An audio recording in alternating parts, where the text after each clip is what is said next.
नमस्ते, Shelby hospital Jabalpur के Facebook page पर आप सभी का फिर से स्वागत है।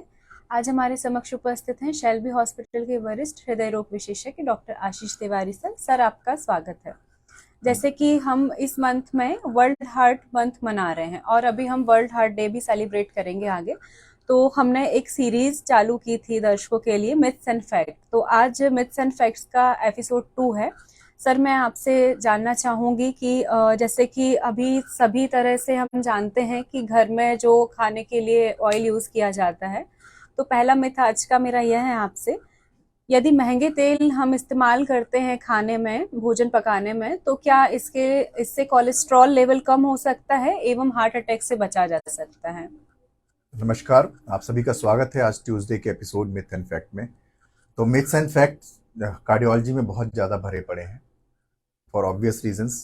वो कारण ये है कि हार्ट के हृदय रोग के विशेषज्ञ हृदय रोग के संबंध में हमेशा बात करते हैं, लेकिन ज़्यादातर बात बीमारी के संबंध में होती है। लेकिन बीमारी के अलावा बहुत सारी चीज़ें ऐसी हैं जिसमें लोगों को डाउट्स होते हैं, जैसे कि डाउट खाने वाले तेल के संबंध में। मैंने देखा कि middle class, lower middle class लोग भी बहुत महंगे तेल का उपयोग करते हैं अगर उनके घर में कोई हृदय रोग मरीज होता है। तो ये बहुत बड़ा मिथ है कि जितना महंगा तेल होगा वो उतना ही अच्छा है और हृदय के लिए उतना ही अच्छा है। हाँ, ये बात जरूर है कि कुछ सैचुरेटेड फैट जो हार्ट के लिए नुकसान करते हैं, जबकि पॉली अनसैचुरेटेड फैट हार्ट के लिए बेहतर होते हैं। तो जैसे कि डालडा हुआ या अधिक सैचुरेटेड फैट में कुछ अमाउंट में पहले घी भी बोला जाता था, बट आजकल ये बहुत क्लियर है कि कोई भी आप रिफाइंड ऑयल यूज़ कर सकते हैं। अलग अलग तरीके के ऑयल यूज़ कर सकते हैं और कोई भी ऑयल एक दूसरे से सुपीरियर नहीं है। कुछ सीरीज में, कुछ जगह पे, कुछ शहरों में बताया गया है कि शोध में बताया गया है कि ऑलिव ऑयल बाकी ऑयल से थोड़ा सा बेहतर है, लेकिन क्या उससे कोई मेजर डेटा है? तो आंसर है नहीं। तो हर तरीके का उपयोग कर सकते हैं तेल, और हर तरीके का तेल जो है आप डेली यूज करने से आपको अपने डे टू डे में हार्ट की उपयोग करने में आसानी हो सकती है। और उसकी क्वांटिटी का हमको ध्यान रखना है। तो कौन सा तेल यूज करें ज़्यादा इंपॉर्टेंट नहीं है, इंपॉर्टेंट है उसकी क्वांटिटी। एक लिमिटेड क्वांटिटी आपको ऑयल की यूज करनी है, जिससे कि आपके वसा का मात्रा ना बढ़े आपके खाने में। और हाँ, ये बात अवश्य ध्यान रखें कि खाने में वसा का होना जरूरी है। बॉइल्ड फूड उतना ही हानिकारक है जितना कि फ्राइड फूड। तो कंटिन्यूसली अगर आप बॉइल्ड फूड खाएंगे, you will loss your weight, आपकी आपकी कैलोरी कम हो जाएगी। और इंटरेस्टिंगली हार्ट अटैक के 70 to 80% जो मरीज आते हैं, specially young, they are lean thin, generally smokers, they are not obese. तो वो मोटापे वाले नहीं। तो ये बात ध्यान रखें कि इस तरीके की मिथ में ना पड़े कि ज़्यादा ब्राइट बहुत महंगे तेल अवेलेबल है, 500 रुपये लीटर, 600 रुपये लीटर, दे आर नॉट यूजफुल। आप एक सामान्य तेल का उपयोग करें। सर, मेरा नेक्स्ट मिथ आपसे ये है कि जैसे कि लोग मानते हैं कि हार्ट अटैक की प्रॉब्लम जेनेटिक होती है। उनका मानना होता है कि हम कितनी ही दवाई ले लें या हम कैसे भी ट्रीटमेंट करा लें, लेकिन हमारी फैमिली में यदि किसी को हार्ट अटैक कभी आया था तो हमें भी इसका प्रॉब्लम आगे हो सकता है। तो क्या यह सही है? तो मैं इसको दो तरीके से देखूंगा। ये मिथ है कि कई लोग होते हैं जो 50s में, आप इनको 40s या 50s में आप मिले तो आप बोलते हैं यार हमारी फैमिली में सबको हार्ट अटैक आया है, तो हम कैसे बचेंगे? तो this is a wrong conception. अगर किसी फैमिली में हार्ट अटैक आया, इसका मतलब ये नहीं कि आपको भी हार्ट की प्रॉब्लम होगी। पहली बात, यह बात जरूर है कि आपको हार्ट की प्रॉब्लम होने की रिस्क बाकी मरीजों से ज्यादा होगी। ठीक है? तो आप अगर अपने बाकी रिस्क फैक्टर कट डाउन कर लेते हैं, जैसे कि आप ओबीस नहीं है, आप डायबिटिक नहीं है, आप हाइपरटेंसिव नहीं है, अगर आपको डायबिटीज है भी तो कंट्रोल्ड है, तो इस बात की संभावना बहुत कम है कि आपको हार्ट की प्रॉब्लम होगी। तो इस बात का बिल्कुल ध्यान रखें कि ऐसा बिल्कुल भी नहीं है कि परिवार में हार्ट की प्रॉब्लम है तो आपको भी हार्ट की प्रॉब्लम होगी। इनफैक्ट अगर परिवार में हार्ट की प्रॉब्लम है तो आपको सावधान होने के लिए अर्ली अर्ली इंडिकेटर्स मिल जाएंगे। जैसे बाकी लोग अगर अपना कोलेस्ट्रॉल आपको 30 साल में कराते हैं तो आप अपना कोलेस्ट्रॉल 20 साल में करा सकते हैं। बाकी लोग अगर 30 साल में जाके जागरूक होते हैं कि भाई ब्लड प्रेशर नहीं होना चाहिए मुझे, और बाकी मुझे आप हेल्थी लाइफस्टाइल फॉलो करना चाहिए, तो आप ये सब चीजें 20 साल से शुरू कर सकते हैं। तो ये ब्लेसिंग इन डिस्गाइज की तरह लेना चाहिए हमको, और रादर देन ये सोचना कि हमको हार्ट की प्रॉब्लम होगी ही होगी। और बहुत सारे पेशेंट ऐसे हैं जिनके फैमिली में बहुत, किसी को बाईपास हो चुका है, सब हो चुका है, और पैराडॉक्सिकली ये लोग ज़्यादा फिट हैं। ये लोग मैराथन दौड़ते हैं, ये लोग डेली वॉक करते हैं, और ये अपने मोहल्ले के, पड़ोस के, अपने समाज के सबसे फिट लोगों में गिने जाते हैं, जबकि उनके माँ बाप दोनों का बाईपास हो चुका है, बट दे आर फिट। तो ये मिसकंसेप्शन एक ऐसी बात है, तो इस बात को बिल्कुल दिमाग से निकाल दें और इसको एक अपॉर्चुनिटी की तरह लें, इसको एक चैलेंज की तरह लें कि मेरे अगर परिवार में हार्ट अटैक लोगों को हुआ है, फिर मेरे परिवार में हार्ट की प्रॉब्लम हुई है, तो मुझे नहीं होना चाहिए और उसके लिए मुझे क्या क्या करना होगा, मैं सब कुछ करूंगा और मैं इस बीमारी से दूर रहूँ। सर आगे मैं आपसे जानना चाहूंगी, जैसे हार्ट फेलियर और हार्ट अटैक, आम लोग सभी यही समझते हैं ये दोनों एक ही बात है। जैसे किसी को हार्ट अटैक आया तो बोले हार्ट फेलियर हुआ, या हार्ट फेलियर हुआ तो हार्ट अटैक आया। तो मैं जानना चाहूंगी इसमें क्या संबंध है आपस में। तो इसमें अभी पिछले दिनों हमने जर्नलिस्ट से ही बात की थी इस बारे में, क्योंकि बहुत कुछ मैटर जो न्यूज से आता है, तो न्यूज में भी ये तीनों शब्द, हार्ट अटैक, हार्ट फेलियर और कार्डियक अरेस्ट, ये तीनों तीनों जो सेंटेंस है वो दो सब लोग एक जैसे यूज करते हैं और एक दूसरे के बोलते हैं कि एक पर्यायवाची है, बट ऐसा बिल्कुल नहीं। तो सामान्य भाषा में मैं बताना चाहूंगा कि हार्ट फेलियर मतलब हार्ट ठीक से पंप नहीं कर पा रहा है। पंप नहीं कर पा रहा है मतलब एक हार्ट की नॉर्मल पंपिंग होती है जो 55 से 70% होती है, मतलब एक एक पंपिंग में अपने ब्लड का जितना भी ब्लड आता है हार्ट के अंदर उसका 70% बाहर फेंक देता है, 55 से 70%। जब वो ये नहीं फेंक पाता तो हार्ट की पंपिंग कम होना बोलते हैं, इस कंडीशन को हार्ट फेलियर बोलते हैं, राइट। तो ये हार्ट की पंपिंग ठीक से ना हो पाना, उसमें कुछ टेक्निकल पैरामीटर्स होते हैं जैसे सिस्टोलिक डायस्टोलिक डिसफंक्शन, उसके डिटेल में नहीं जाएंगे, लेकिन पंपिंग ठीक से ना कर पाना हार्ट फेलियर कहलाता है। हार्ट अटैक क्या हुआ, हार्ट के ऊपर नस में, हार्ट में एक ऊपर की नसें होती हैं जिनकी नसों में ब्लॉकेज से हार्ट के उस हिस्से को क्षति पहुंचती है या हार्ट का वो हिस्सा मृत होने की संभावना होती है, उसको हार्ट अटैक बोलते हैं। तो हार्ट अटैक क्या है, किसी भी तरीके के नसों के ब्लॉकेज के होने की वजह से हार्ट के कुछ एरिया का मृत हो जाना या नुकसान पहुंचना, उसको हार्ट अटैक बोलते हैं। वो जनरली सीने में दर्द, भारीपन की वजह से आता है। कार्डियक अरेस्ट क्या होता है, हार्ट की गति का कम हो जाना या बंद हो जाना, बिल्कुल जैसे हार्ट एक मिनट में आपको पता होगा कि 60 से लेकर 100 बार तक धड़कता है, तो जब वो धड़कना बंद कर जाए तो उसको कार्डियक अरेस्ट बोलते हैं। तो इस बात को मैं फिर से रिवाइज करना चाहूंगा, कार्डियक अरेस्ट मतलब हार्ट की गति का बंद हो जाना, हार्ट पंपिंग कर ही नहीं रहा है, बिल्कुल बंद हो गया, हार्ट की गति बंद हो गई है। ये जनरली लीथल होता है। लीथल मतलब अगर उसको 1-2 मिनट के अंदर अगर या तो सीपीआर या फिर कोई इलेक्ट्रिक शॉक या फिर कोई और इमेज नहीं मिलती, इमीडिएट कार्डियक हेल्प नहीं मिलती, तो ऐसे मरीजों का बच पाना लगभग ना के बराबर संभव होता है। दूसरा होता है हार्ट अटैक। हार्ट अटैक में मरीज की नस बंद होती है और वो नस बंद में मरीज चलता हुआ भी आ सकता है। जैसे कल हमारे पास एक मरीज है जिनको लगा कि परसों गैस है और वो कल हार्ट अटैक के हमारे साथ हमारे पास आए और उनको बिल्कुल भी यकीन नहीं हुआ कि उनको परसों हार्ट अटैक है, तो और इस बात से वो बिल्कुल अचंभित थे। तो ऐसा भी हो सकता है। और दूसरा ऐसा भी हो सकता है जैसे आज हमारे पास मरीज आया जो बिल्कुल इमरजेंसी में आया, सीवियर चेस्ट पेन के साथ आया और उसके बीपी एकदम कम हो गया, तो वो भी हार्ट अटैक हो सकता है। और तीसरा होता है हार्ट फेलियर जिसमें हार्ट की पंपिंग कम होती है। ये बहुत इंपॉर्टेंट है इन तीनों में डिफरेंस करना और इनको एक साथ एक ही जैसे तरीके से ना लें। तीनों अलग अलग बीमारियां हैं, हालांकि तीनों हार्ट की बीमारियां हैं। सर जैसे कि अभी आपने बताया कि धड़कन जैसे हमारा एक मतलब समय होता है यदि वो बंद हो जाता है तो हार्ट अटैक है। तो मैं इस पे जानना चाहूंगी, जैसे नॉर्मल यदि हार्ट बीट कंटिन्यू बढ़ती जाती है तो क्या उसे आम भाषा में हम हार्ट अटैक मान सकते हैं? तो अक्सर ऐसा होता है कि लोग बोलते हैं कि रात को मेरी धड़कन बहुत बढ़ गई, मुझे ऐसा लगा कि अब तो हार्ट अटैक आ जाएगा। बहुत कॉमन सिनेरियो, बट अधिकांश मरीजों में ये धड़कन की बढ़ने की बीमारी जिसको पीएसवीटी बोलते हैं वो होती है। कभी कभी धड़कन की बीमारी एट्रियल फिब्रिलेशन से भी होती है, अनियमित धड़कन की वजह से होती है। तो अधिकांश मरीजों में ये बीमारी धड़कन की बीमारी होती है, हार्ट अटैक नहीं होता है। इसके अलावा ये धड़कन की बीमारी उन मरीजों में भी हो सकती है जिनको एंजाइटी की दिक्कत होती है, पैनिक अटैक होता है। और ये जो साइकोलॉजिकल या साइकेट्रिक बीमारी होती है उसमें भी धड़कन बढ़ती है। तो इन दोनों बीमारियों में धड़कन बढ़ती है और अधिकांश मरीज में हार्ट अटैक नहीं होता है। इसका मतलब ये नहीं कि इस हार्ट अटैक के मरीजों में धड़कन नहीं बढ़ सकती, कुछ प्रतिशत मरीजों में हार्ट अटैक के समय भी धड़कन बढ़ती है, तो वो एक कॉमन ओवरलैप हो सकता है। बट मेरा मानना ये है कि जितने भी व्यक्तियों को ये धड़कन बढ़ने की बीमारी होती है वो आए अपना इलाज कराएं, और ये बीमारी जो है बहुत ही लो रिस्क बीमारी है। बट अच्छी बात है इस बीमारी की कि इस बीमारी में जान का खतरा कम होता है। खराब बात यह है कि बीमारी बार बार परेशान करती है आपको और इसमें बार बार मरीजों को दिक्कत होती है और वो आपके पास बार बार आते रहते हैं अगर ठीक से उनका इलाज ना किया जाए। With current generation cardiology practices में अब इसके ऑपरेशन के सुरक्षित उपाय उपलब्ध हैं, जिसको इलेक्ट्रोफिजियोलॉजिकल स्टडी और इलेक्ट्रोफिजियोलॉजी ऑपरेशन कहते हैं, जिसकी सुविधा अब उपलब्ध है। सर आज की सीरीज का नेक्स्ट मिथ मैं आपसे पूछना चाहूंगी। जैसे आम तौर पर चलने फिरने पर कुछ लोगों को काफी दर्द होता है पैर में, तो क्या उसका हृदय से संबंध, डायरेक्ट संबंध हो सकता है? तो चलने फिरने में थकान होना सामान्य है। जैसे आप 3 किलोमीटर चले या 4 किलोमीटर चले तो थकान एक सामान्य बात है। थोड़ा सा चलने में पाँव में दर्द होना और उसकी वजह से रुक जाने को क्लॉडिकेशन बीमारी बोलते हैं। यह बीमारी हार्ट की बीमारी का एक स्वरूप है। इस बीमारी में हार्ट से निकलने वाली जो धमनियां होती हैं उसमें कहीं ब्लॉकेज आ जाता है। तो ये जो हार्ट की धमनी होती है, जैसे मैंने आपको अभी दिखाया, ऐसे ही पाँव में धमनियां होती हैं।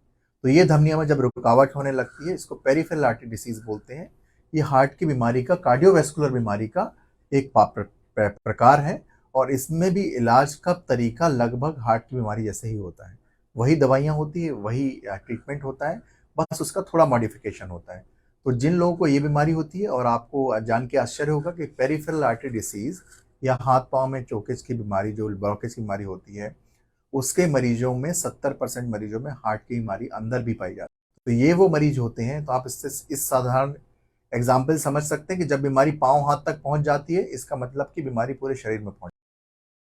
तो ये मरीज काफ़ी रिस्की होते हैं और इन मरीजों को अपना समुचित इलाज लेना चाहिए किसी पहले फिजिशियन के पास या कार्डियोलॉजिस्ट के पास। तो इसको निगलेक्ट नहीं करना चाहिए। तो किसी भी तरीके के हाथ पाँव में अनयूजुअल पेन, मैं थकान की बात नहीं कर रहा हूँ यहाँ पे, अनयूजुअल पेन अगर होता है आपको चलने में और रुकना पड़ जाता है, तो आपको आना चाहिए और अपना इवेल्युएशन कराना चाहिए। इसका इवेल्युएशन ओपीडी बेसिस पे भी उपलब्ध है। ओपीडी बेसिस मतलब आउट पेशेंट डिपार्टमेंट। आप सुबह आएंगे, अपना डॉपलर 24 घंटे सुविधा हमारे अस्पताल में उपलब्ध है। सर जैसे डायबिटीज पेशेंट भी एक मिथ लेकर चलते हैं कि यदि हम डायबिटीज का, हमें काफी समय, लंबे समय से डायबिटीज है और हम उसके लिए दवाई कंटिन्यू ले रहे हैं, तो फिर हमें हार्ट की प्रॉब्लम नहीं हो सकती। तो मैंने देखा कि डायबिटीज या मधुमेह के अधिकांश मरीज अपना 3 महीने वाला शुगर नहीं कराते हैं, HbA1c। और जैसे से जागरूकता बढ़ रही है, बट ये सिनेरियो पोस्ट कोविड फेज में चेंज हो रहा है, वो बहुत अच्छी बात है। अब लोग अपना 3 महीने वाला शुगर कराते हैं और अब वो कॉस्ट इफेक्टिव भी है। तो मैं, कई लोग बोलते हैं कि 3 महीने वाला शुगर महंगा होता है, इसलिए हम शुगर चेक करा लेते हैं, जो करीब 50-100 रुपए की होती है, और या अपनी मशीन से चेक कर लेते हैं। 3 महीने वाला शुगर 500-700 फिर 1000 रुपये का होता है, तो हम वो नहीं कराते हैं।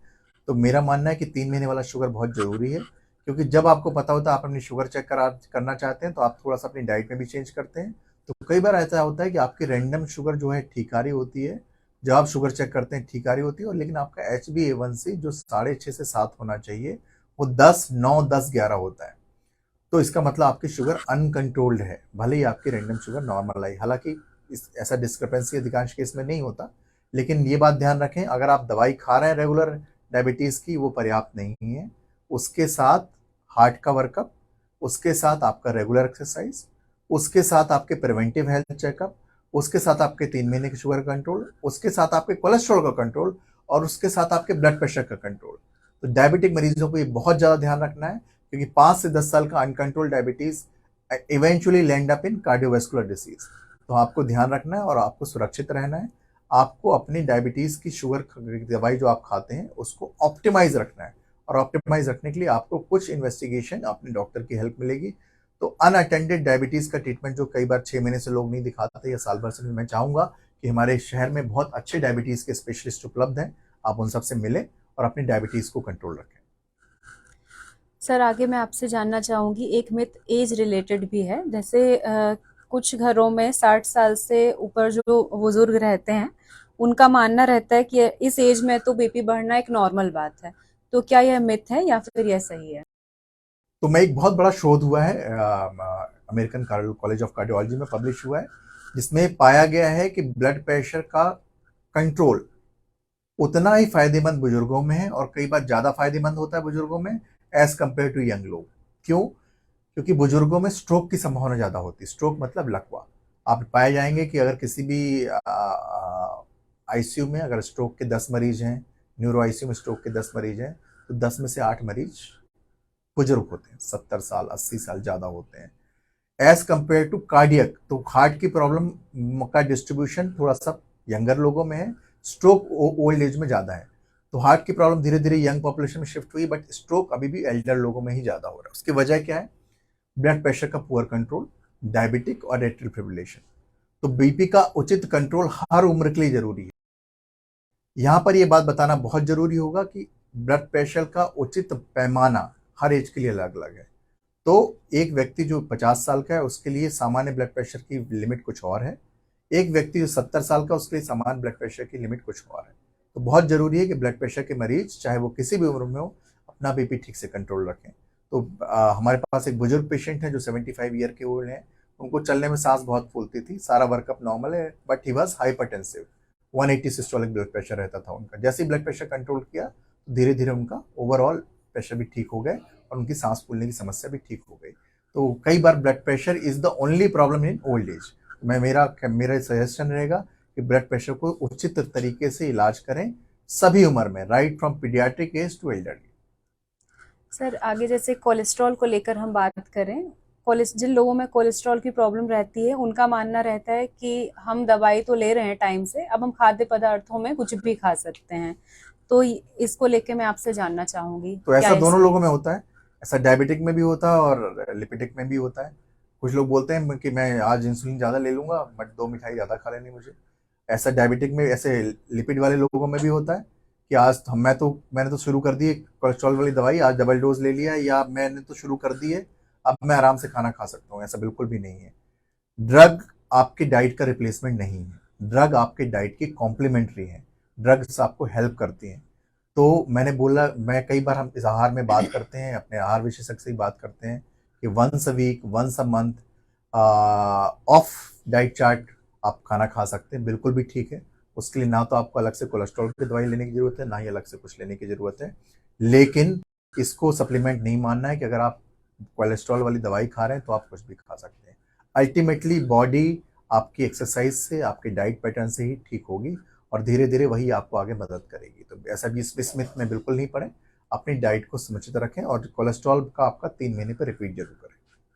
सर जैसे कि अभी हमने सप्लीमेंट की बात की, मैं आपसे जानना चाहूंगी जैसे आजकल लोग विटामिन, कैल्शियम ये सारे सप्लीमेंट्स ले रहे हैं, तो इनका क्या फायदा है एवं क्या नुकसान इससे हो सकता है? तो कोविड के बाद 2 और महामारी आई हैं समाज में, फुल बॉडी चेकअप पहला, और दूसरा सप्लीमेंट विटामिन के साथ सबको ही सप्लीमेंट विटामिन खाना अनप्रिस्क्राइब्ड, क्योंकि over the counter drug available है इंडिया में। इट्स नॉट लाइक वेस्ट में, यूके और यूएस में, जहाँ पे ओवर द काउंटर ड्रग्स की संख्या लिमिटेड है। तो यहाँ बहुत ज़्यादा अवेलेबल है, ईजी अवेलेबिलिटी है, medical shops has been doubled since Covid. तो ये दोनों महामारियां नहीं आई हैं और हमको इस पर फोकस करना है। फुल बॉडी चेकअप में अनऑथराइज्ड टेस्ट नहीं कराना चाहिए, आपको फिजिशियन के संपर्क में रहना चाहिए, वही टेस्ट कराना चाहिए।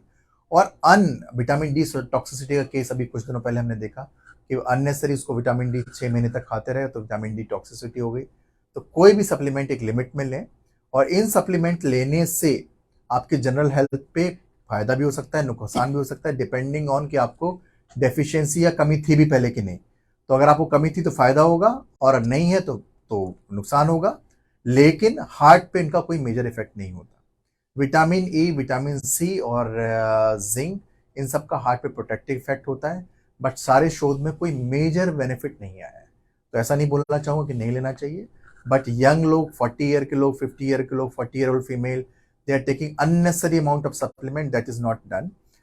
ओल्ड एज में कभी कभी सप्लीमेंट्स की जरूरत होती है, मीनोपॉज के आसपास सप्लीमेंट की जरूरत होती है, तो yes there we need supplements. But young आदमी जो सारा खाना खा सकता है, अच्छे से खा सकता है, हेल्दी डाइट ले सकता है, he might not need supplement. अगर लेना भी सप्लीमेंट तो आप उसको डॉक्यूमेंट करें कि हाँ उसको विटामिन डी डेफिशिएंसी है, B12 डेफिशिएंसी है, ये सब करें। और हार्ट पे तो शायद ही कोई फर्क। सर आज की सीरीज में जैसे हमने supplements, cholesterol, diabetes, age factor, ये सभी बात की। अभी एक मेरा लास्ट में था आपसे है यंगस्टर्स के लिए और ओल्ड एज के लिए भी, स्मोकर्स। ये स्मोकर्स का सोचना रहता है कि हम अभी हमारी एज कम है, अभी हम यदि स्मोकिंग करते भी हैं तो उसका हार्ट पे कोई ज़्यादा असर नहीं पड़ेगा, और जो 50 साल से ऊपर हो गए उनका मानना है कि हमने 20 साल 30 साल तक स्मोकिंग की है, आज हम बंद कर भी देंगे तो क्या होगा। तो सर इस मिथ के बारे में मैं जानना चाहूँ। तो स्मोकिंग के पे हमारा स्पेशल ध्यान रहता है, और मैंने जैसे बताया था कि हमारे यंग एमआई में 80% लोग स्मोकर हैं। 40 साल से उम्र के हार्ट अटैक के मरीजों की संख्या दिन में बढ़ती जा रही है। कई बार आईसीयू में अगर 5 हार्ट अटैक के मरीज होते हैं हमारे पास, उसमें से 4 यंग 40 साल के होते हैं और ये उम्र 26 साल भी है, 22 साल भी है, और इनमें से अधिकांश लोग स्मोकर्स हैं। तो स्मोकिंग या धूम्रपान स्मोकिंग किल्स जो आप पढ़ते हैं, इट्स एक्चुअली ट्रू। और सबसे अच्छी बात यह है कि जिस भी समय आप स्मोकिंग बंद करेंगे, आपको 1 महीने के अंदर उसका बेनिफिट मिलना शुरू हो जाता है, चाहे वो स्ट्रोक पे हो, चाहे वो कोलेस्ट्रॉल पे हो, चाहे वो हार्ट पे हो। तो अगर आप यंग हैं तो आपको स्मोकिंग बहुत जल्दी बंद कर देना चाहिए, क्योंकि आपका एडिक्शन हो सकता है।